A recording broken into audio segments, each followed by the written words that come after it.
right, we're starting the day with money changes everything. And I have to tell you, you're in for a real treat. These three panelists were talking deals back there, right, as during the opening, and they have a lot of wonderful things to say. So we're so honored to be here. I'm going to kick off the panel. I'll start by introducing myself. I am Celena Aponte. I lead strategy and development at the Nasdaq Entrepreneurial Center. We are a nonprofit that helps entrepreneurs really live into their biggest dreams of money changing everything and creating opportunities in the world. We provide access to education, mentorship, resources. We've served 100,000 entrepreneurs. 76% are under-resourced, mostly in the US and across the world. So if you're interested in being a mentor, if you're building a company, we've got programs for you. Come check us out. All right, without further ado, I have David Jegen here, who is the managing partner of F Prime's tech fund. He's investing at the nexus of fintech and enterprise software. He started his career, we were just talking about this, started his career on the company side as a company builder and learned all kinds of different ways business operates and is now, the last 20 years, been guiding incredible investments.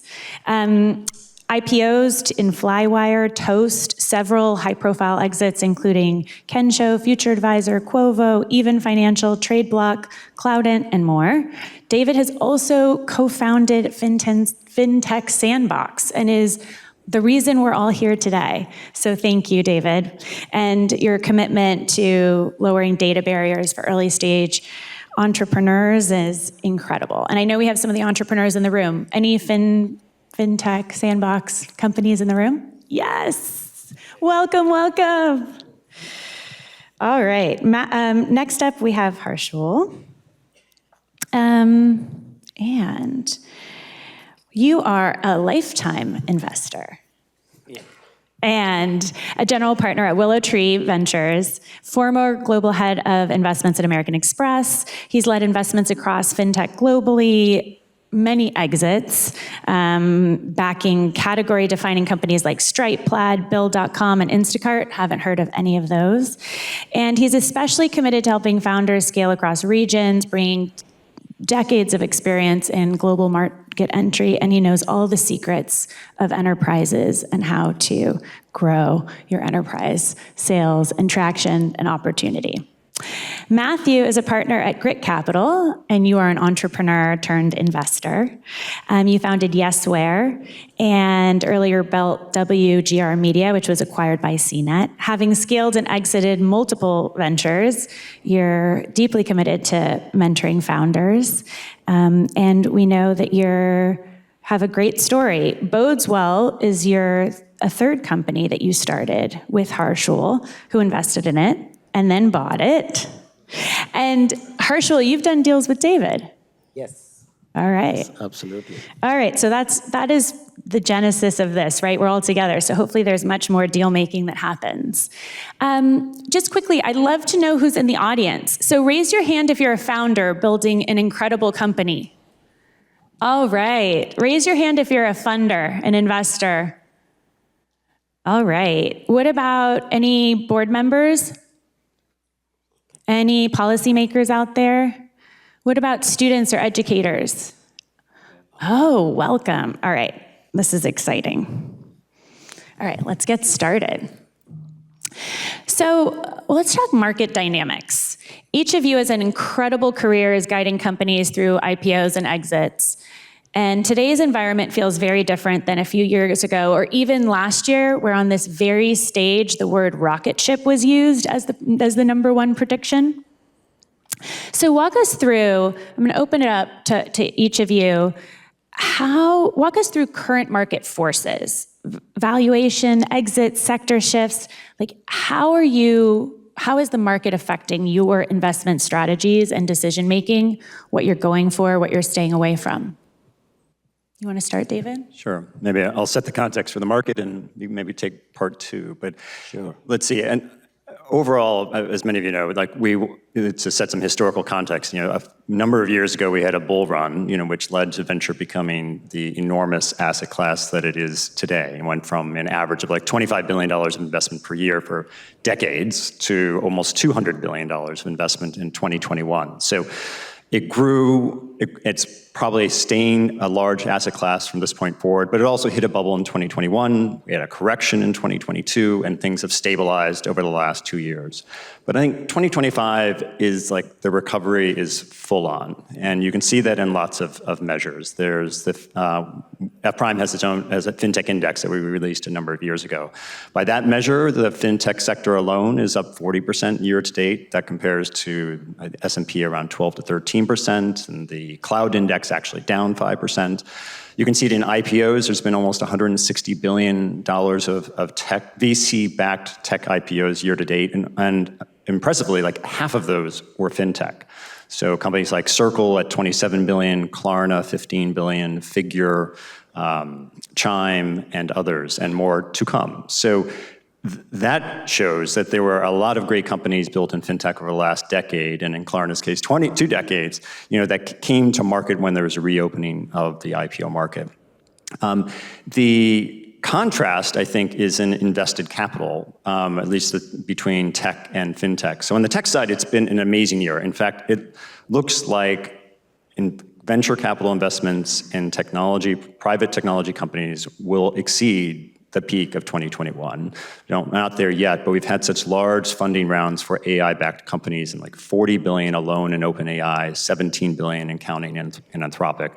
So we may exceed $200 billion of investment. But this is where the fintech sector is departing for the moment. And like that sector looks flat for this year and has been for the last few years. It's still a really big sector, maybe 35 billion compared to, and I'm not kidding, like 1 to 5 billion a year, 8 to 9 years ago. So fintech is definitely a much larger sector, but money has moved into AI companies, and I think a longer discussion on what that means for financial services, specifically and how AI is playing out. Great. Yeah, that's great context, David. I think I'll talk a little bit about the investing side of the house. And I think to the entrepreneurs in the room, this is a great time to start a company. I think there's a lot of capital on the sidelines. Most of the funds have, larger funds have raised a lot of capital. There's a lot of fresh powder waiting to be deployed on the sidelines. Certainly, I think the number, it was close to 80% of deals that were done this year was in the AI sector. So I think if you're starting a company today and if you don't have an element of AI sort of built into it, native, then it might be a little tougher. But nobody's going to not do that anyway, and why wouldn't you use all of the tools and the elements that are available to you?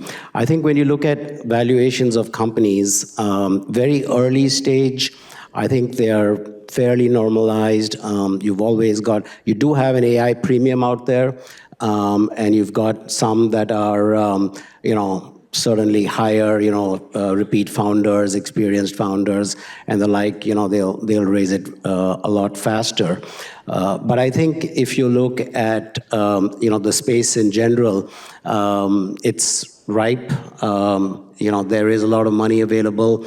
Later stage funding, there are, heightened valuations, but the bar is also high in terms of what is required, revenue, milestones, in order to justify those valuations and also to get those funding rounds done.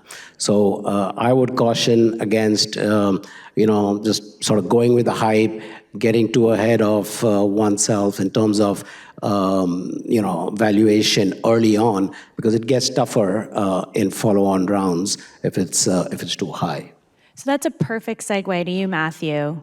Can you dig in a little deeper to what Harshul is saying? In this market, what are the milestones or signals that it's the right time for venture capital? It's great to be here. First of all, thank you for having me. And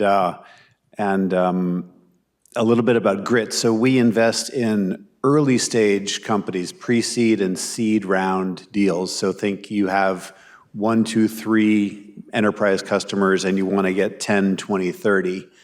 That's the phase of a company building that we come in, and we're generally the first investor, sit on a board, and we help you build your executive team and help you get to the next level, sort of your A round, your B round, your C round. So at that very, very early stage, the things that we're looking for are largely about the size of the market you're addressing and the velocity in which you're achieving that interest.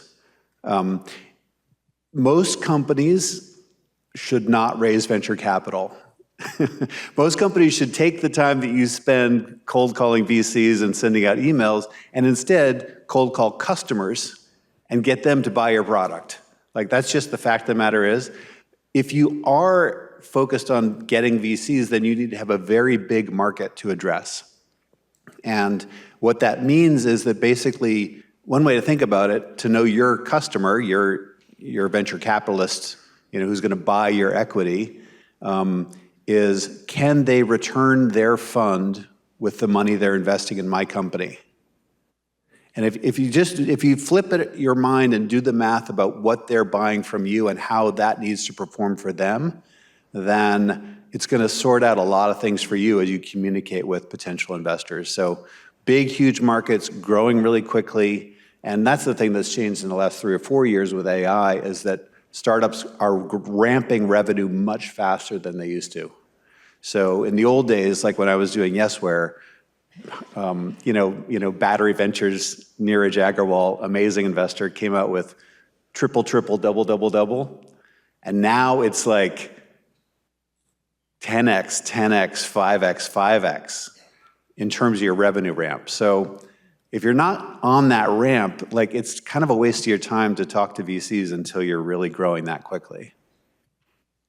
Harshul, David, for those of you that do slightly later stage investing, anything you would add on the follow-up, follow-through into growth and beyond? I know you're not growth investors, but obviously hitting that is an important milestone. Well, Matt, you said it very well, but yeah, as you get to Series A stage, and let's just say you have a definition of product market fit, that's kind of another milestone to think about, which is like, can investors see that you have repeatability in the product that you're selling to customers, and the customers are beginning to look alike, and that if you had more money, you would be able to expand on that. Like, that's a milestone that's important to find. I do think the 10, triple, 5x, like, I will say, for everyone thinking about starting a business, like, that would be great, and I would love that too. But you don't have to have that either. The world is full of businesses that took longer to get to where they are. And even think about, Klarna, 20 years in the making, Toast, 9 to 10 years. Any company that reaches scale did it over a decade or more, right? So, like, get it right at the beginning, find that product market fit, don't raise too much money until you have that, and then really think about how do you expand on that. Anything you would add? Obviously, if you raise, you got to get to growth, right? And we know the challenges in growth capital in that Series B. Anything you think entrepreneurs can really, really do to prepare themselves for success? I mean, I think, what David said is pretty accurate. Don't raise too much money early on. Watch your cap table. Make sure you have design partners, customers, and then translate those. The metrics that we're looking for is, when you invest in a company, you have pilots, and then are those pilots then moving into revenue, right? Into paid contracts? And then is there churn? What is the size of those contracts? All of those metrics are what investors are looking at. All right, David, you started and talked about AI, right, as being a really important market dynamic in fintech and in the world that we live in now. What are you seeing AI in terms of your calculations for valuations, and what are you looking for now in the companies that show up at your doorstep? So it does feel like we're living in a world of AI is everything, and I'm not For a while, I felt the expression of we tend to overestimate the rate of change in the short term and underestimate in the long term was applicable. And over the last year and a half, I've decided we're underestimating the rate of change in the short term. Like, this is as profound a shift in architectures and tech stacks as we've seen since the dot-com era. And as a consequence, it's a great time to be building, and it's a great time to be investing. And so, when we look at AI companies, I think there's a phase that we're in right now, which is a lot of fundamental architecture and foundations being put in place. And you can start with foundation models like OpenAI and Claude with Anthropic. That's definitely true. We're also building the middleware, like the tooling, the DevOps layer, the observability and security, and most of that, frankly, is still missing and waiting to be built. For those of you who remember the dot-com era, there was a time when we, had HTTP, which was a breakthrough by itself, a protocol that allowed websites to talk to each other. And then it took several years before we added an S to it, which was saying, let's have secure, communication between websites. And only then could we have money moving over the internet, right? So things like that need to take place here in AI as well. And so we're investing in both especially that middle layer, as well as then the applications that are on top of that, which I think, in some ways today are like being built faster than ever because they're leveraging the foundation models to build like a new AI lending model or account opening model. But over time, we're going to see some significant rethinks of those, and they may be less there'll be more agentic workflows and less what we see today as like AI-enabled applications. So. Well, great. And you want to add in there? No, perfect. Okay. So related, but I'd love to ask you all, what is the space, the problem that you see at this intersection of fintech, AI, our world today, that you are like, that just has to be solved? And I can't wait for a company to come across my, my Zoom box and my coffee on my meeting list. Like, this problem is a huge opportunity. Oh. Yes. There are a lot, and the fintech is ripe with opportunities. So I totally agree with Harshul in terms of like, now is a great time to start a company or be building a company. The one that I am most interested in, because of the four, at Grit we cover 4 sectors. We cover fintech, martech, e-commerce, and media, and specifically applied AI companies in those 4 industries that we know well. And of the 4, fintech is the only one where really it hasn't been disrupted by startups. Yes, there are a lot of big fintech companies that have been very successful at building businesses, but if you look at the top 10 or 20 companies globally in financial services, they're largely the same as they were 10 or 20 years ago. And that, to me, smells like opportunity. Mm-hmm. And the thing about that is, like, applied AI and generative AI makes it potentially possible that we could have a disruptor in the top 10 or top 20 companies in the next 5 to 10 years. And so that's the ground that I'm most excited about investing in fintech in. And the application that I'm personally most excited about is the idea that suddenly everyone can have a great financial advisor. Financial advice is isolated in the top 1 or 2 or 3% of income levels in the world. And that's largely because it takes a human being to explain all the complicated investment choices and options. But now with generative AI, I believe it could be possible that software could play that role for many, many more people. And the strategies and tactics behind wealth building could be available to everyone globally. So I'd love to find that company. I'll offer a little bit of a different perspective here. I do think, there will be some category-defining companies that will be created, and looking forward to that. And hopefully, it's in our portfolios. Just like we got, there's an element of luck here, in finding success. But yeah, it does come with experience. But we think that in this cycle of disruption, that incumbents and enterprises will stand to gain and reap sort of outsized benefits of this technology. And I think we're seeing these enterprises adopt this technology quite quickly. It is a 5 to 10 year cycle for any new technology to get adopted and sort of, become commonplace. We've seen that in mobile, we've seen it with cloud, we saw it, with the sort of digitization over the last decade, and you're gonna see that again over here.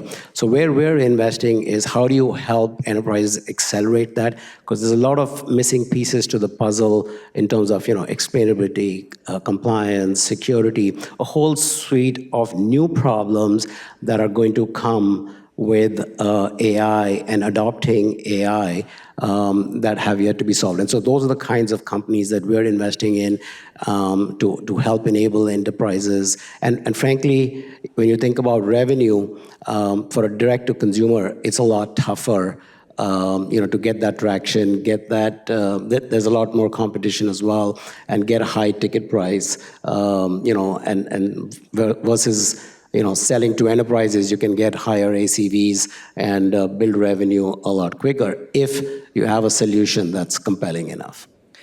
Will you, for the benefit of this audience, break down WillowTree Ventures, exactly your sweet spot of investing?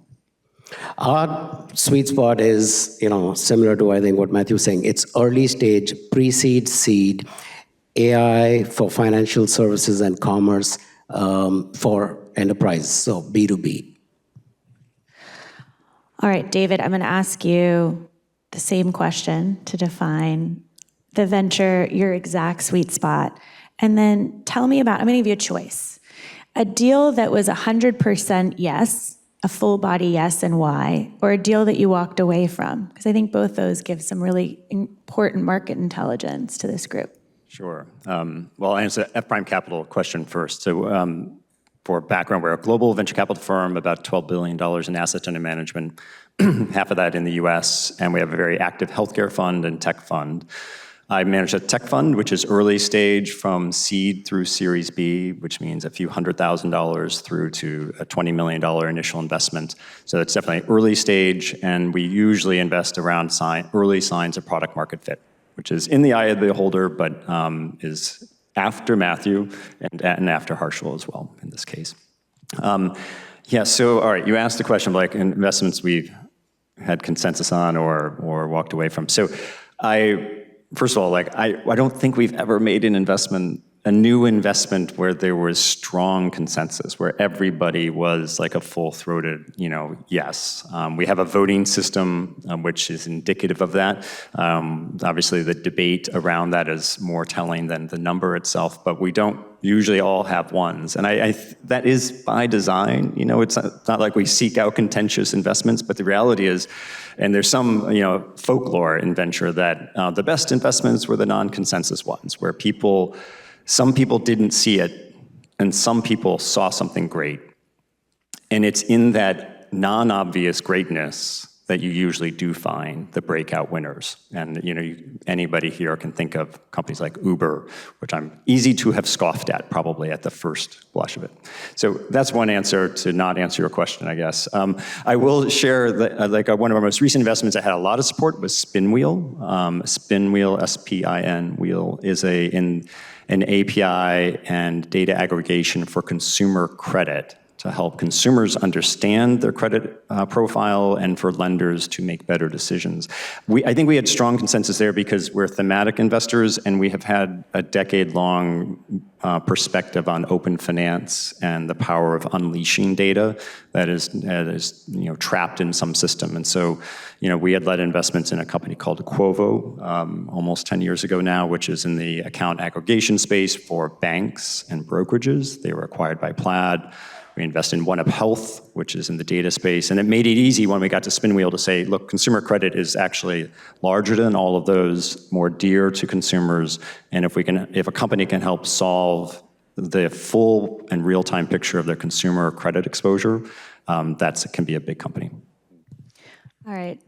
So I'll give it a shot over here. So, definitely when, we've got 3 partners, when you look at an investment, we don't all get it right at the get-go.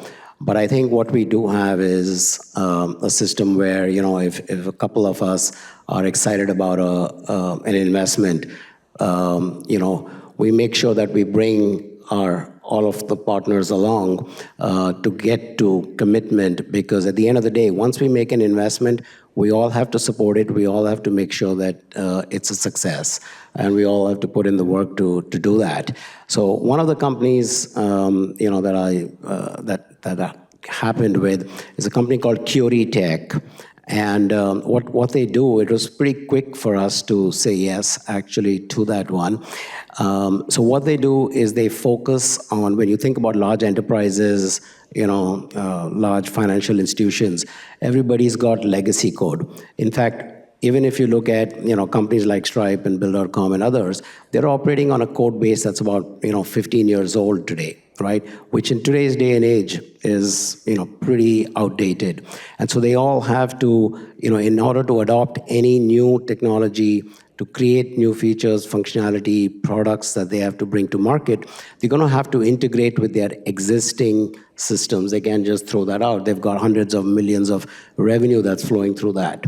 And so what CuriTech does is automates, using vibe coding, the integration of new systems, upgrades of existing systems, and that is a huge market. It's what systems integrators are doing. It's billions of dollars, but they're automating it. They've focused on MuleSoft, and they've achieved more than 80% accuracy in the coding, reducing sort of design time from 3 months to less than a month, providing test cases, testing it, all of the above. So it's really exciting. They're obviously grow into other other application areas, but it's a problem. Again, it's not sexy, but it's hard stuff, and you need to get it right.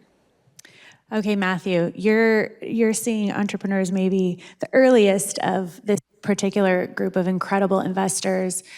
And when you think about the deals that come across that aren't quite ready, and I've heard you all say maybe raising too much money, maybe not quite having product market fit. Are there other things that, when you think about the deals, that you're like, oh, it's a great founder, they're close, but it's not right? What are some of those other qualities? Are we missing any?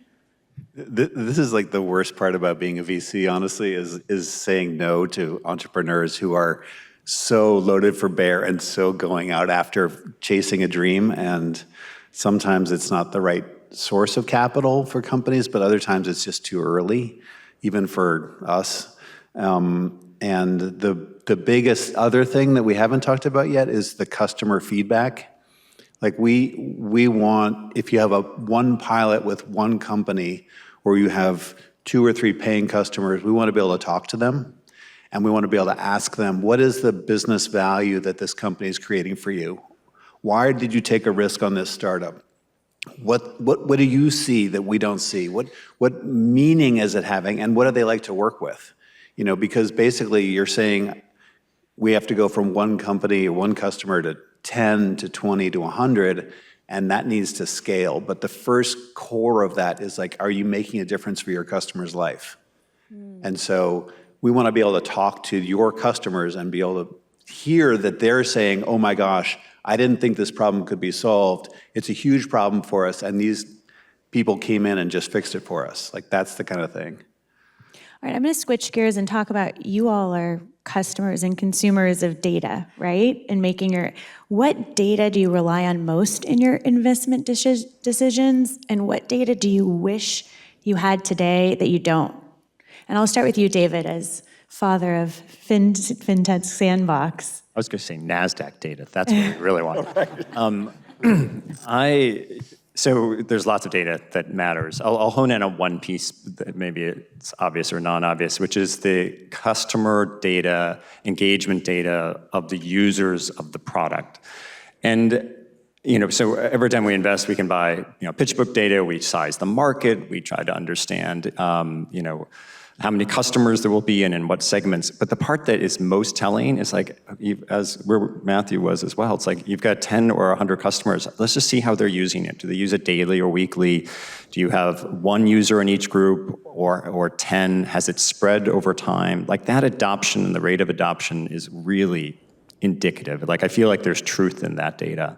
And I will say, like, it's not always easy to get. Like, I think, by the time we're working with a customer deeply, like, if they have the data, the startup shares the data, but it's not something startups track right away, Like, they're building so many things and instrumenting it to see exactly how a customer is using it at what time of day, and like, it's in there somewhere in their telemetry data, but it's not always easy for them to share. So that is the most truthful of signal data that I love to find. Oh, absolutely. By the way, you need to do that. You need to instrument your pilot, your MVP, to get customer feedback data from the get-go. To David's exact point, because you need to show your champion at your customer that it's working. You know what I mean? And unless you have the data, you can't actually tell people that it's working. I think we did that with Bo as well. I mean, we put a ton of work into instrumenting our software that we were piloting with American Express so that we could show Harshul and Phil and Christina and those people, hey, you're getting adoption. It's happening. I mean, I think, listen, when you're doing early stage investing, it's more art than science. There isn't a lot of data. I think you have to have belief in the data is there on, potentially the problems, the market size. The data is there on the founding team, right? Which is very important. Are they going to be able to pivot? Are they going to be able to adapt? Are they, what has their previous successes been? Do they have that staying power? These are 5, 10, 15-year journeys.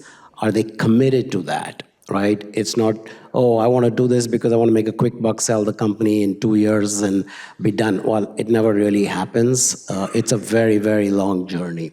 The other thing is very early on, what we're able to do is because of the network that we have, the enterprise network, we've got a strategic network, we're able to actually speak with decision makers and get a sense for, is this something that there's a need for in enterprises? Is this something that will hunt? Is this something that they will pay for? And is this something that they'll be able to integrate in their existing workflows, systems, architecture, and the like. So that's data that we do as part of our diligence early on when there's no product. I mean, Curie was an example. It was pre-seed. There was no product, but the founding team was amazing. And we knew, having lived and breathed in enterprises, that this problem is massive.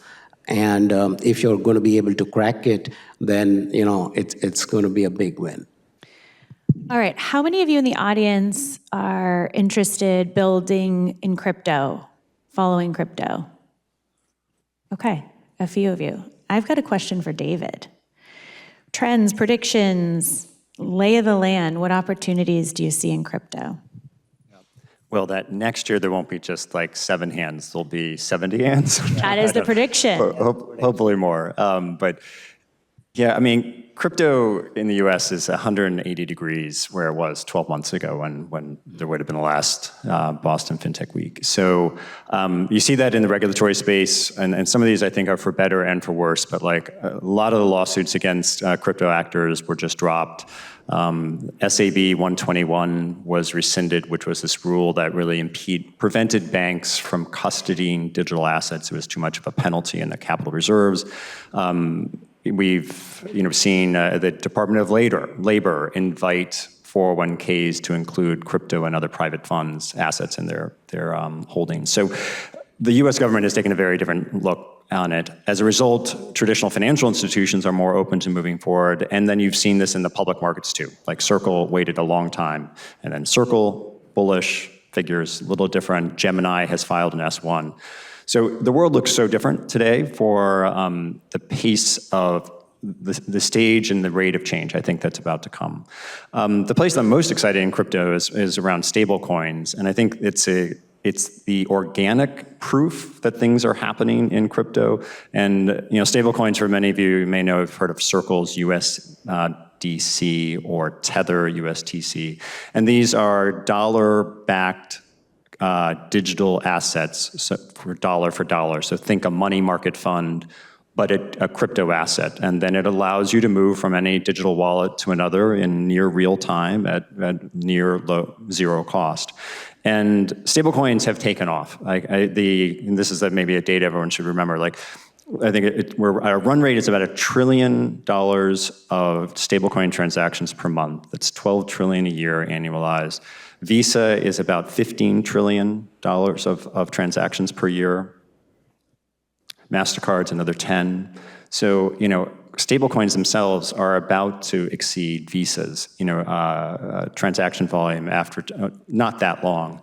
And all of that is the actual organic trading that's happening in global trade. So, 1% of global trade is now happening around stablecoins. And that's just genuine emerging markets, exporters, importers, remittances, people sending money.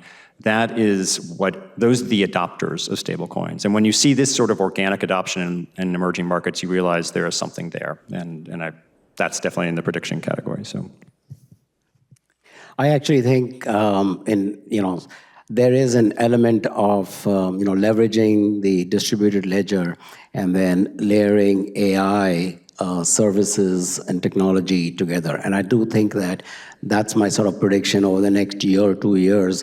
There'll be companies that will meld together and, sort of best of both worlds, take the benefit of distributed ledger, stablecoin, and then add AI-enabled services using that. Yeah, I mean, the way to think about stablecoins in my mind is are they compliant with regulatory oversight or are they not? And the vast majority of the volume of that 12 trillion a year is not.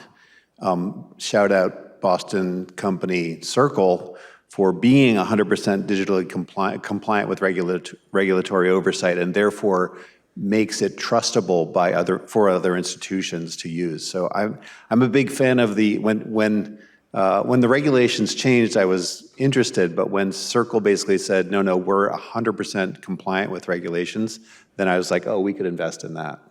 That's a perfect segue. I have a last question, then we'll move to our round robin.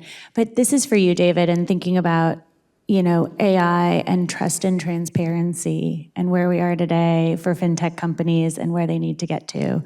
I just love your perspective on what's needed most and what role will the new startups play in solving that problem, and what role will the larger companies need to do?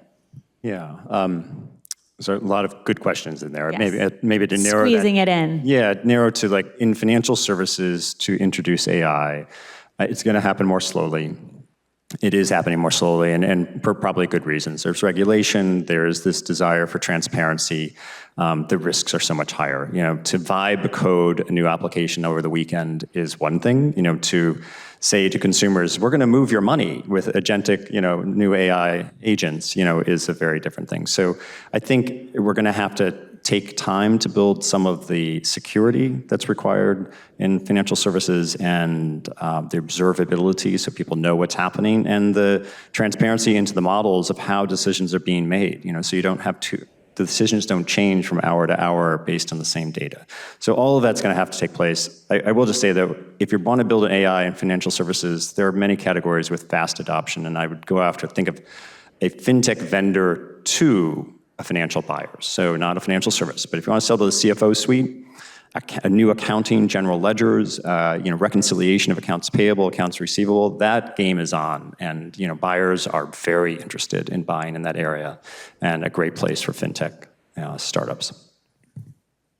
Yeah, I mean, fintech is one of the earliest adopters of AI. 25 years ago, they were, bots or agents trading stocks, and certainly in the media side, most of media buying now is done by agents and has been for years.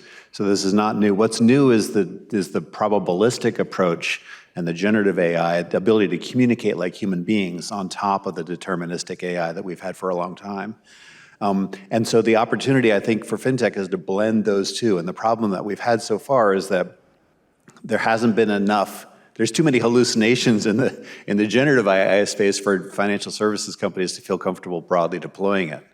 So we got to fix that problem, and I don't know if that's a software issue or an architecture issue below, but I think once that gets unlocked and hallucination rates go down to sub 1%, then I think we'll have a much broader deployment of AI in financial services. I mean, I think it'll come to commerce first. When you think about what's being called GEO now, where folks have moved from Google search to searching on LLMs. They want to then they do the discovery of I want to travel somewhere. Give me the best options. Tell me what I should do, where I should go, how should I go. There's a lot of data that's provided over there. But now you want to make that purchase right in the chat, in the interface that you're using over there, without having to go to Booking.com or United or what have you. We've got a company in our portfolio called Firmly.ai that's actually integrated with Perplexity. And while you're in Perplexity, it can enable the transactions right there without having to go to the merchant website. There are, MCP servers. It's a standard that's now come to be. Visa has also, put it out there. MasterCard has it. Everybody's basically there, coming around that standard, and it still goes on the old rails, but at the point of transaction, so you've got sort of AI meeting, incumbent traditional financial rails, which I think is great. Awesome. Okay, so we're going to wrap up here with a round robin really quickly. David, the most influential person who shaped your career? Small question. God, this is going to sound so cliche, but my mom taught me a lot about empathy and seeing the world the way other people see it, or seeing the problem, and that's made a huge difference in how I think about my own life, my team, and working with founders too.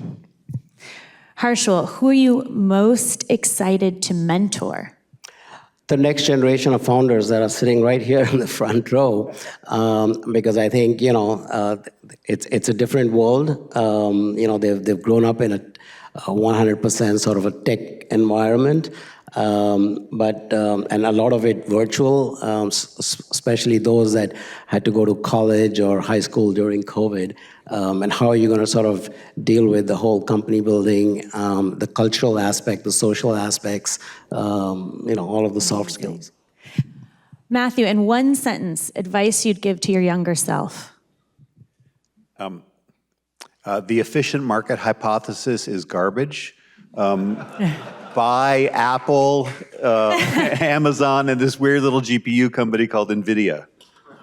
David, if you were starting your career today, one sentence, what would you be doing and why? I think, I would actually do some similar things. I would probably still work at a place like BCG because of how much I learned there and about strategy and thinking and how to solve problems. And I also met my wife there, so I wouldn't want to make the mistake of not meeting her. So I love it. Love trumps all. Harshul, what is the last book you read or podcast or magazine that's really stuck with you, that changed you in some way? Well, what I read it recently. It's an older book, but I read it recently. It's a book called Shoe Dog by Phil Knight. And if you haven't read it, I definitely advise everyone to read it. It's a good read. It's a short read. The early days of Nike and how it happened. There's a lot of serendipity to it. But what I really liked about it is life is not serial, and my journey certainly reflects that as well. And I think one should be open to different experiences. Matthew, what are you most excited to learn next? I mean, I'm most excited to learn about the true state of reality and what is actually going on here. But I wanted to answer your question because you reminded me of a book I'm reading called Coach and Me by Kareem Abdul-Jabbar about John Wooden, who's one of the winningest basketball coaches ever, UCLA. And he has a quote in there which I think directly applies to startups. He says, they were asking him how he recruits people to come to UCLA to play basketball, and he said, I look for the people I want to work with, and then I tell them the truth. Amazing. And I just think that's a great way for you to think about how to recruit your executive team, so I wanted to say that. Which non-fintech industry fascinates you most now? This is to each of you. Go down the line. Matthew, you want to start again? What fintech industry? Non-fintech industry? Non-fintech industry. God, I spend so much time thinking about fintech. I'm totally into MarTech also, marketing technology. Great. Harshul, what industry? Wow, non-fintech. I mean, it doesn't matter. Harshul's fintech for life. Fintech for life. Yeah. Let's go there. All right. I'll say travel. Travel is changing before AI with just the way people can book and go direct to your suppliers. We do a lot of things, payments there, and with agentic workflows, it's going to change even more. Anyone want to lay the prediction for next year? One prediction you had to make for the money changes everything panel for next year. Maybe I seeded it earlier. I'll say that stablecoin transactions, just the organic ones, will exceed MasterCard and Visa combined. Crypto, stablecoin. I think there'll be a consumer-facing unicorn using, with AI for financial services. I think that private market investing will become democratized and available to everyone in this room. You heard it here first, folks. Thank you so much for joining us.